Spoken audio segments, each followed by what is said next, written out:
Today we are talking about boundaries and people pleasing in the workplace. This is something that has been super inspiring to me as I have grown in my journey of understanding what boundaries are and how they are so critical in healthy relationships. I went through a quite an extensive period of growing up without boundaries, not knowing what they were. Didn't know what they were until during my third divorce, which was amazing. So, like, it's so important to understand what boundaries are so that you don't have to go through three divorces, right? You don't need to do that.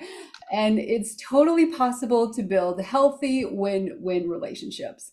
So awesome. Charlene is coming in from Hico, Nevada, and she definitely admits she's a people pleaser and struggling to set boundaries. But you have come so far, so far. Charlene's been working with me for about 4 or 5 years, first with life coaching and then in our community for the past couple of years. Amazing student of mastering your thoughts. So I love Charlene having in our community. So, just wanted to introduce myself really quick. I am Penny Wilson, a mental fitness life coach, and I'm the co creator of Kokoro Creators, which we recently rebranded from Kokoro Hypnotherapy. Kyle is my husband. He's on the call as well as our co founder. Our mission of Kokoro Creators is to empower emotionally sensitive souls to recognize and transform generational patterns of codependency, to remove heavy emotions from childhood trauma and create healthy, meaningful win-win relationships for generations to come. We are growing a powerful community of creators that want to change themselves and lift others to make the world a better place. And we would love for you to check out our community and see if it's something that aligns with your path of purpose. So I'm excited today to introduce you to our guest speaker, Jenna DeFord. She is amazing. I recently met her. She is a gray space hypnotherapist. Mostly, primarily, she says she does coaching in the communication space with career coaching, and she specializes in effective communication and mental health for entrepreneurs and employees. So I asked her today to join us so that we can learn more about people pleasing. Because people pleasing seems to be super confusing sometimes when you're in your head about it. You're like, why do I do that? There was a post that I was listening to. I am involved in a couple communities on Facebook with emotionally sensitive souls. And there was a story of this lady that she's like, she does this and this and this, and she just couldn't figure out why. So it's kind of one of those mental traps that we get into. We don't know why we do it. So anyway, I'm super excited to have Jenna on. So I will turn it over to you. I might interrupt with like comments or Please. whatever because, I'm learning to use my voice. Anyway, I'm super excited. Jenna, welcome. Thank you for coming. Thank you. Thank you for inviting me and welcome me to your community. And yes, please interrupt. Please jump in. Um, while the thought's there, while it's fresh, like let this be collaborative, because we never know where it'll take us, and it might support everybody else. So yes, hi, I'm Jenna. I am a gray space hypnotherapist, and I do also mental health coaching. So I'm a board certified health and wellness coach with a specialty in mental health coaching. So I really found that combining those two resources has been really effective for my clients, working in both the subconscious and conscious space to get both aspects of the mind on board to make change. Um, and yet, this is effective when we are at work because we're not typically operating from our subconscious. So we do have to get everything in a line to support us. So, yes, I'm also a recovering people pleaser and someone who struggles with boundaries. I left a uh, very, I don't want to say toxic, but very difficult workplace, corporate workplace that had a lot of boundary violations and how do I put it? Uh, an environment that led to extreme burnout, not only myself, but about everyone I work with. That industry had about a 3-year turnover for people to stay in their job. So that inspired me to help other people. I was like, how can we navigate this information so we can do the work that we love? Most people I find they love the work, they love the people, they love the service they provide, but at the end of the day, the environment is becoming too much for them. And at the root of that environment is typically a lack of boundaries. Um, So, how I see this supports your community of sensitive souls is that sensitive souls, to my knowledge, and Penny can correct me, more often than not will have some people pleasing tendencies um, due to heightened empathy and being have a desire for harmony and peace and a fear of disapproval. So we, or I'll say we, and I'll include myself in the people pleasers, tend to sacrifice our needs, afraid to take up space, afraid to be loud, afraid to use our voice, fear of rejection, fear of conflict, which can lead to burnout. And a bigger one, if it isn't burnout, is resentment. And as a people pleaser, that goes against our values. Is we do want to create harmony, so we can see this cycle of resentment injuring us because we enjoy the peace. We enjoy that harmony. So how can we prevent that? Is how we can uh, explore today. So, as sensitive souls, you have increased self awareness, and you can start by setting small boundaries. So, we'll get into that more.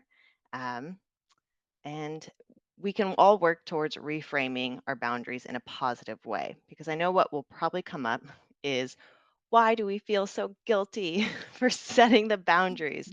Why does it feel so uncomfortable? Why does it feel so, I don't hate to use the word bad, but it doesn't feel great. It doesn't feel in line with our intuitive instincts to please, to comfort, to soothe, to make everything better, to be the peacekeeper. So talking about how we navigate that guilt will be important.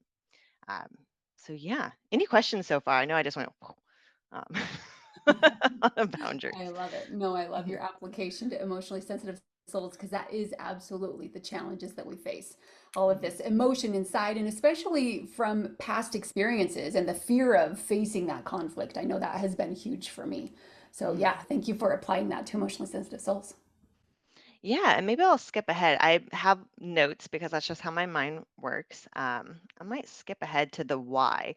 I'm feeling a call to address that as, the root of why we might be a people pleaser.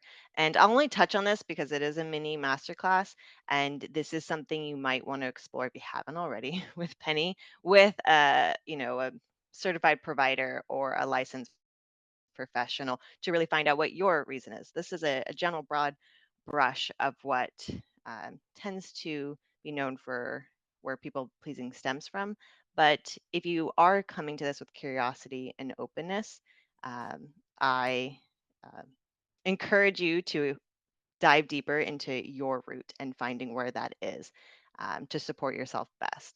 But in general, we know that people pleasing comes from a desire for approval and validation, and often that is from childhood. It can show up later in life, being triggered by traumatic events, but oftentimes it is from childhood. So, a lot of times that is having been only valued for what you could provide, having very transactional relationships, or having to prioritize the needs of a complicated parent child relationship. Fear of conflict, similar background. People pleasers often have a strong aversion to conflict. Um, we go along, get along. Wondering how many of you have been told, "Oh, you're so easygoing." You're so easy to be around, which sounds like a compliment at first, and we can unpack that later. Um, but fear of conflict. So you may be known for avoiding saying no, avoiding disagreements and confrontation, and that is at the cost of suppressing your own needs and peace. Um, all the literature likes to say low self-esteem. How I like to apply that is confidence and self-worth.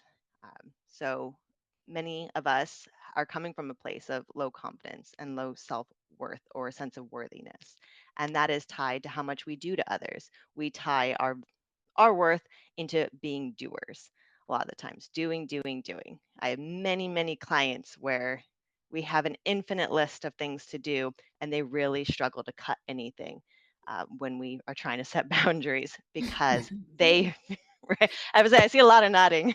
Yeah. Yes. And that can be That's the first barrier that we approach. So being accepted by others is very important to people pleasers. Childhood experiences, growing up in an environment where love and approval was conditional. Um, and this is learned from very early age. So that is the beauty of hypnotherapy and coaching, is that we can work with those roots. There's many things on this list, but empathy and sensitivity can be, just your nature, and that is can be a learned behavior as well, reinforced over time with work environment, family, and responsibilities that can contribute to people pleasing. Culture and social conditioning, gosh, that could be a whole like 2 hour um, master class. The amount of times we as coaches and hypnotherapists have to reframe that your needs aren't selfish. Again, that can be a whole conversation. That having needs, having self care is can be seen socially as selfish, and we're working to reframe that and change that behavior over time. Avoidance of guilt. There's only a few more things. Control and predictability. So many people pleasers have anxious tendencies. Um, so seeking control um, in order to predict the outcomes of relationships, fear of rejection, and then just learn coping mechanism. Over time, it becomes a habit to manage stress and anxiety and feelings of inadequacy by providing temporary relief to ourselves by helping other people. That was a lot. Do any of these Absolutely. feel familiar? Absolutely. Yeah, that control piece is huge because I think that is so deep in the subconscious that when we feel like we're not safe, we want to control something. So what do we Mhm. control? And so our subconscious is reaching to meet that need. In the 5 day challenge that we have, I talk about those 6 chemical needs in the brain and how they affect our choices. So I think that need to control is so huge of recognizing what your space is that you can control, and then what is outside of your space that isn't your choice. So that's been a huge relief for me to recognize that. Absolutely. Yes. And that kind of comes into that cycle of people pleasing in the workplace. It becomes such a habit to know that you can take on more work. Not that you have the bandwidth or ability, but that is a comfortable place where you've said yes before. So you'll say yes again because that is familiar. Even if it's not a healthy choice in that time, you can say yes to projects. Um, because you know that this is a place you've been before, even if that unfortunately can lead to resentment, it can lead to burnout, it can lead to you not even enjoying the work that you're doing anymore. But this is a sense of control. Well, I'm taking responsibility for this project, so I will feel like I'm doing something. I have value, I have worth. Um, Mhm. so, addressing how we set boundaries. So, people pleasing really comes down to setting healthy boundaries. And boundaries are important because they set limits to protect our time, our energy, and our well being. They do take practice. I will say that now before we run out of time and I forget. It is difficult for everyone.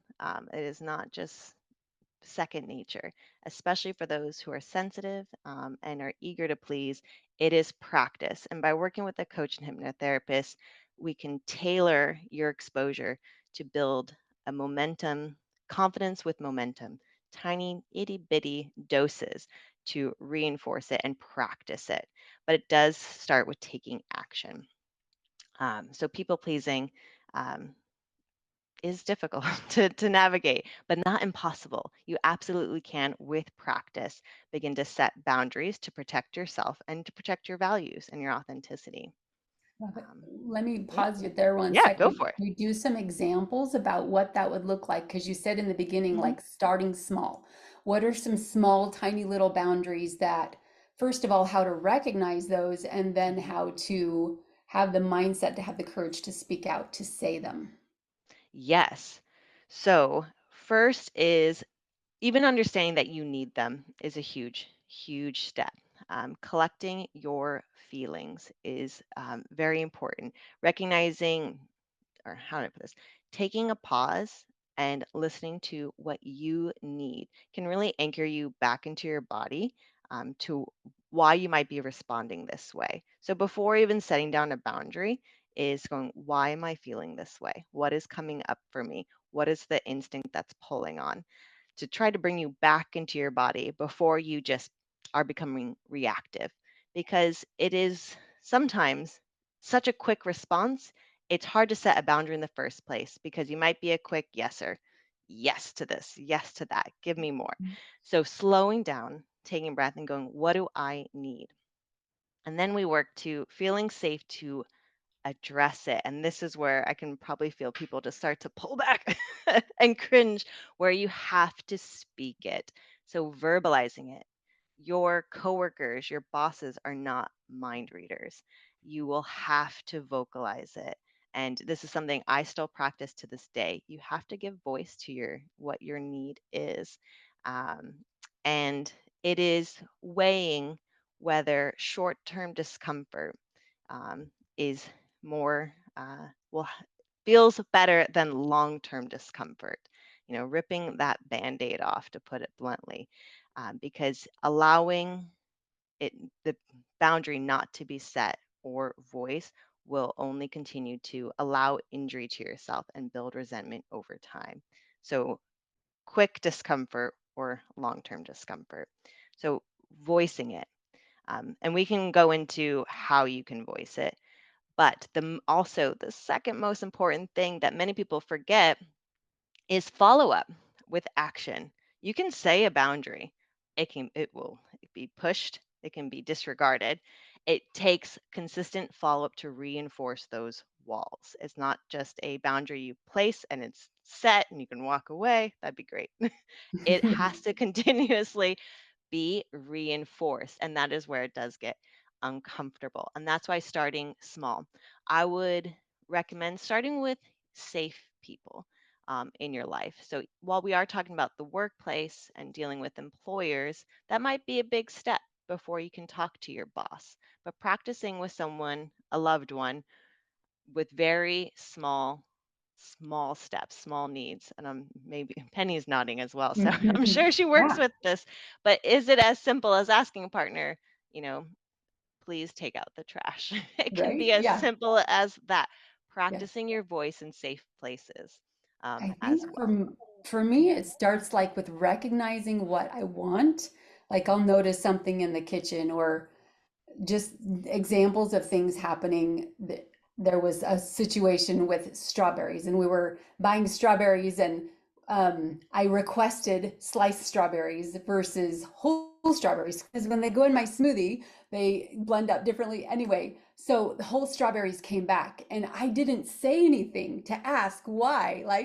And then it was explained later, like they didn't have any. So just recognizing literally, like, what am I feeling and how am I feeling it? Well, I remember one quick comment when I was going through a really hard transition stage. I had to reaffirm to myself, I'm safe to speak what I need and desire. So just really letting that sink into your mind and your body. I'm safe to speak what I need and desire. Every morning in my meditation, I would convince myself of that truth, and then it did become my truth. 1,000%. Absolutely.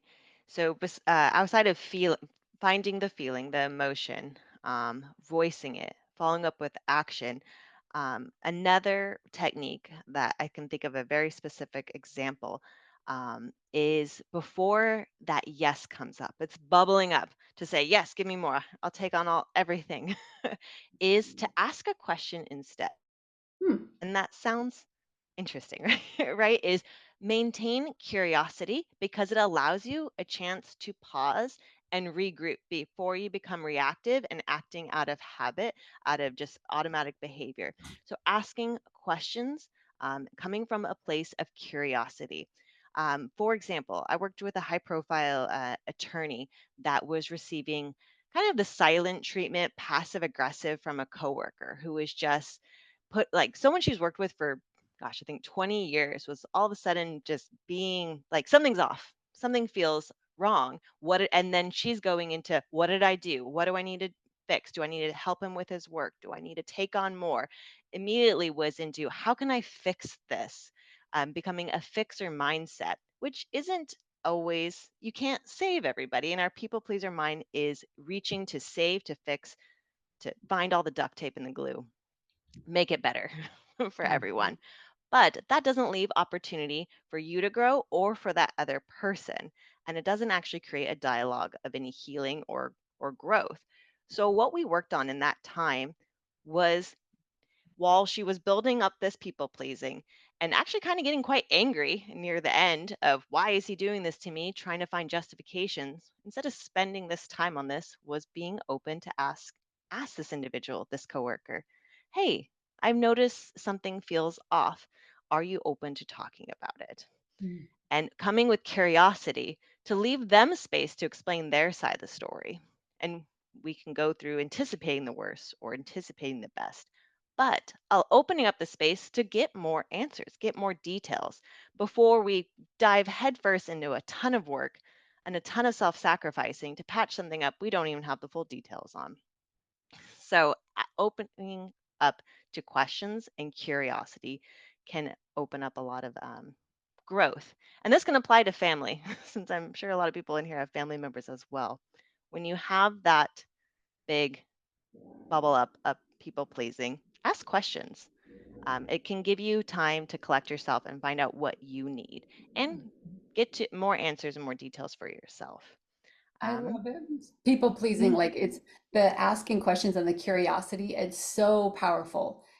mhm, It's a resolution for so many more things than just this, but it goes back to the principle taught by Stephen Covey of seek first to understand and mm, then to be yes. understood. Like really understanding, what do you want and why do you want that? What is that going to look like? And Mhm. then really just trying to see, okay, is that going to work for me? And how does that fit into what I want? That's master. Yeah. Yes, absolutely. I have an expression that before you make a statement, can you make it into a question? Uh, So before you just go, I think this, I feel this, or you did this, you did that, is can you change it into a question? Because that becomes open ended and more open to a dialogue. And we get more information, we get the full story and holding space for each other. Because a lot of times it is a lot of miscommunication, especially between an employer and employee.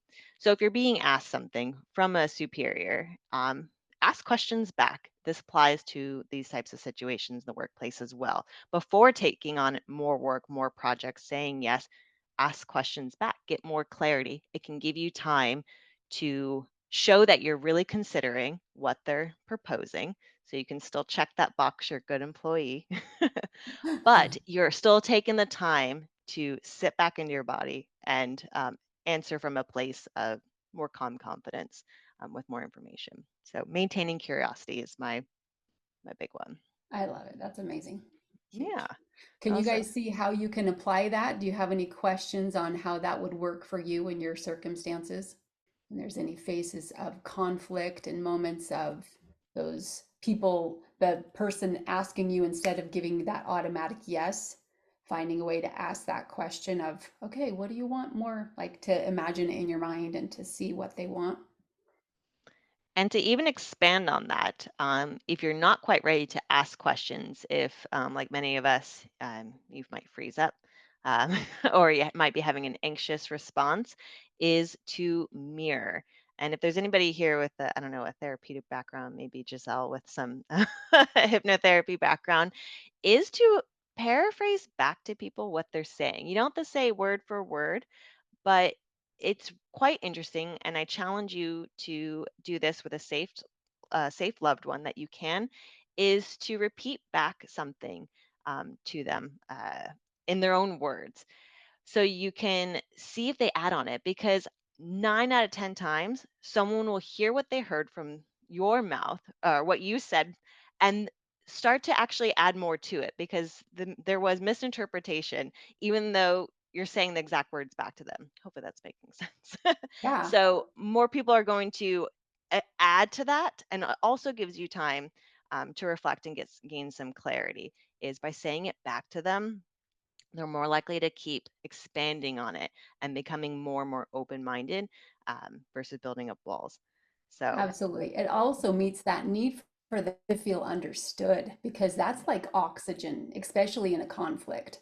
that someone that doesn't feel understood, they're going to fight. They're going to see you as their enemy, versus when you start giving that oxygen of repeating back what you understand they're saying, or having them repeat back, that just opens up the doors, and increases that communication. Exactly. And how this might look, thinking of an example for if a boss were to tell you as an employee, hey, I need you to come in, 10 minutes earlier, or I need you to start arriving earlier, repeating that back. Like, so what I'm hearing is I need to show up to the office earlier. And even just that, they will continue to add on it and normally expand on it and give you more and more information just by repeating back what you said to them. And it can open up a conversation for you to also be heard and expand on that. So just mirroring back, practicing, paraphrasing what people say, or open-ended questions like, I hear that you want me to come in earlier. Can you tell me more why this is important to you? More open-ended questions. Sticking to the hows, whys, and whats I can love it. really, That's great. mhm, yeah. Awesome. Okay, well, we are almost done for time. Is there more that you feel we needed to cover today? I know that we mentioned nonviolent communication. You want to take a minute to cover that? Sure. I mean, we touched on it briefly. It's hard to stick to 30 minutes Oh, I on this know. topic. Definitely. So we need 2 hours. Nonviolent communication is basically a form of communication that focuses on empathy and understanding and mutual respect. The goal is to listen and speak with compassion while removing judgment. Um, and it becomes very important in setting boundaries and people pleasing because it prevents blaming and it prevents attacking. That is a big fear with people pleasing, is setting a boundary and the person being like, why are you coming after me like this? Or it might not sound like that, but Mhm. they might feel attacked and immediately put up walls and immediately make it confrontational. So in nonviolent communication, we focus on uh, making statements without judgment, focusing on facts. Making statements like I said before. I noticed you were late. Not adding judgment. You were very late. You're always late. It is just simple and to the point and speaking in facts. I noticed that this report was submitted after the deadline. And then same with feelings, using I statements, which I'm sure Penny talks about in many places, using I statements. So you're not saying you always do this, you always do that, especially when you are talking to coworkers or your employers, speaking from I statements. It expresses a feeling clearly and it leaves no room for negotiation. No one can challenge you on your feelings. They are yours and they are valid. So I feel concerned. Um, I feel stressed. So I statements, I'll go through this real quick. And needs, expressing a need following that. Um, so identifying needs that are driving your feelings offers up respect, trust, and it's just an efficient way to speak with people. So um, thinking of an example. I need to trust that we can meet our commitments to clients. I need. So the formula for this, and I can probably write in the chat is I I feel X blank Mhm. when you blank. I need you to blank. It is loaded and backed by science, but also many of my members and clients have success with this, that it just offers a cleaner, more approachable, respectful, and kind, which aligns with your values in as sensitive souls, to have a productive conversation um, that can give you room to grow, to continue to set boundaries, Mhm. um, and yeah, work towards honoring your needs and showing up Absolutely. authentically. Yes, I love So that. hard to That's squeeze it in in yes. 30 minutes. I love it. Thank you, Jenna. That's amazing. Honoring your needs, and finding that space to grow and feel confident in asking for what you need is huge, huge beyond belief. I'm going to create a visual of the nonviolent communication takeaways so that they can have those examples and steps just from your notes here. So I'll Yeah. post that in the Emotionally Sensitive Souls community, and you guys can go there and print out like a PDF, and that will help. If you guys want to do a workshop of practicing saying no and practicing nonviolent communication, I would be totally open to doing that. Raise your hand if you want to like have a workshop and come together to do little breakout groups and just practice, because we're all safe, right? We're all practicing and no one's going to get offended, and we can make mistakes here. So is that something that would support you so that you can practice saying no? I have a list of 2 pages of different ways to say no. Okay, I'll yes, raise my I'm hand. getting it. Okay, good, good. All Yes. right, I will find a date for that, and then we'll set that date for the community to be able to practice saying no in our safe environment. That'll be amazing. Okay, we have a few minutes for questions. Jen, if you're still available on time for a few minutes, how is this applying for you in your life? What does this look like, and what challenges are you facing as you think about taking that one next action step? There's 3 key focuses that we focus on every week in discussing in our community in our weekly sessions. Number 1 is the victory or the win that you've had for the day or the week. Number 2 is the challenge that you're facing and possibly what you've learned from it. And number 3 is the one next action step that you can do. This requires you to get a little bit uncomfortable and going into that space where in your brain, it's like, I've never gone down that road before. I don't know how to do that. And your brain's protesting because it's like an empty fog of, I don't know what that looks like. So imagining what it looks like will help you, but also asking questions in that direction. So if you guys have any questions, we can definitely support you there. Drop them into the chat, or we can just unmute and ask it. That probably would be easier. Raise your hand if you have any questions that you would like to ask.